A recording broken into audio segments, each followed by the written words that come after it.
Bueno, este tiempo creo que es un tiempo propicio, ¿no? Para poder meditar en la palabra de Dios. Y en eso encontré aquí en Mateo 28, en el verso, Mateo 11, verso 28, dice: ustedes viven siempre angustiados y preocupados. Venid a mí y les daré descanso. Es la traducción de la Nueva Versión Internacional. Bueno, estos tiempos, como decíamos, son tiempos propicios para buscar de Dios, ya que no tenemos otra actividad que hacer.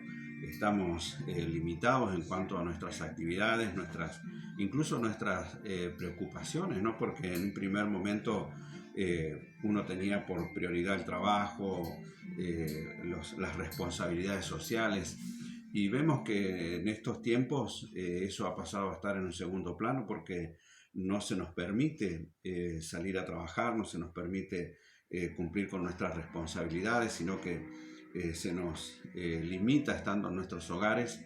Pero esa limitación yo creo que es favorable en el sentido de que ahora tenemos el tiempo preciso para poder buscar de Dios y poder meditar en su palabra. Creo que Dios en estos tiempos ha pasado a ser prioridad uno, ¿no? Porque en un momento teníamos, como decía recién, nuestras funciones, nuestros trabajos, nuestras responsabilidades.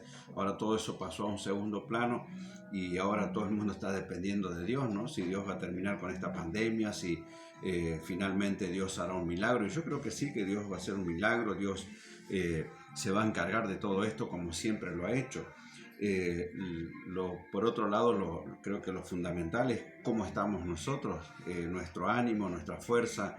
Yo siempre enseño en la iglesia con respecto a que nosotros mismos debemos aprender a depender de Dios, ¿no? Y no de los pastores, no de los hermanos diáconos, ni de los oficiales, sino de que cada uno de nosotros tenemos que tener esa misma relación que tienen los siervos de Dios, la debemos tener nosotros, ¿no? Yo digo siempre, ¿cómo creen ustedes que hago yo con todos los problemas, ¿no? Que la gente me plantea? Yo soy pastor de una iglesia y además tenemos otras iglesias también a cargo, y con todos los problemas, ¿no es cierto?, que cada familia demanda, ¿no? Con todas las circunstancias que cada uno vive, ellos vienen con sus problemas, nos cuentan. Nosotros tratamos de ofrecer una salida, de dar una solución a través de las escrituras, pero al finalizar la jornada, ¿cómo hacemos nosotros con los problemas? Con los problemas de la gente, con los problemas que nosotros también muchas veces como familia podemos llegar a tener. Y lo cierto es que nosotros no lidiamos con ninguna de esas cargas, con ninguna de esas luchas, sino que se las planteamos a Dios, y Dios es el que se encarga de sacarnos adelante, ¿no? Yo le pido a Dios que de la misma forma como hizo conmigo, también haga con esta persona o con esta otra persona. Y ciertamente Dios en su tiempo, en su momento, hace como él se le pide, ¿no? Porque Dios es un Dios que le gusta que le pidamos, es un Dios que le gusta hacer gauchadas, podríamos decir nosotros, ¿no? Pero tenemos que tener en cuenta, queridos amigos y vecinos, que nosotros somos los que en definitiva hacemos la carga más pesada o más liviana. La Biblia dice: diga al débil, fuerte soy, ¿no? Entre otras cosas. Ahora, hace un tiempo me recuerdo que estábamos en una formación en el ejército, y el capitán nos dio un ejemplo y trajo a un soldado y le dio que tomase el fusil y lo sostuviese apuntando, y a otro con un vaso de agua, y decía él cuál de los dos tenía más peso, si el fusil o el vaso de agua. Obviamente todos dijimos el fusil. Y bueno, sí, en definitiva el fusil es más pesado.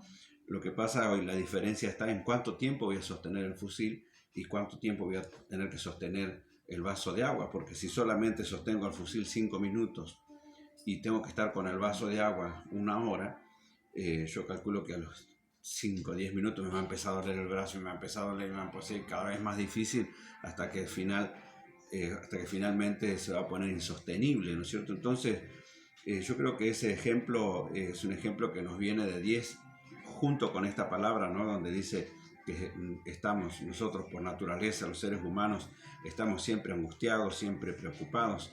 Y Jesús dice: vengan a mí y entreguen sus cargas, y yo les voy a dar descanso, ¿no? Entonces ahí yo creo que está la diferencia en que no somos nosotros los que tenemos que estar sosteniendo el vaso o el fusil, sino que lo que tenemos que hacer es entregarle las cargas a Jesús. Nosotros podremos llevarla un tiempo y les vuelvo a recordar, por más liviano que parezca, así sea un vaso vacío o así sea un frasco de desodorante vacío, puede ser pesado, puede ser muy liviano. Lo que tiene que ver es cuánto tiempo yo voy a estar con este elemento, ¿no es cierto?, sosteniéndolo en mi mano. Entonces, nuestras cargas, nuestras luchas, yo les recomiendo que usted se las entregue a Jesús, que usted las ponga en las manos de Dios, y usted va a ver cómo Dios va a obrar en su vida de una forma en la que usted se va a sentir siempre fuerte, se va a sentir siempre fortalecido. ¿Sabe por qué? Porque en realidad no va a tener ninguna carga, ninguna preocupación, porque todas esas cosas usted las tiene que poner en las manos de Dios. Así que yo le recomiendo que usted le pida a Dios que lleve sus cargas. Dígale: Señor, llévate mis cargas, llévate mis preocupaciones, o esto que me está preocupando lo pongo en tus manos, y yo no me hago más problema por esto, sino que confío en que tú estarás obrando sobre mi vida, y usted va a ver cómo Dios va a obrar poderosamente en su vida. Así que, amigo, vecino, le damos gracias a Dios por este tiempo, y bueno, que Dios verdaderamente esté fortaleciendo su vida. Muchas gracias.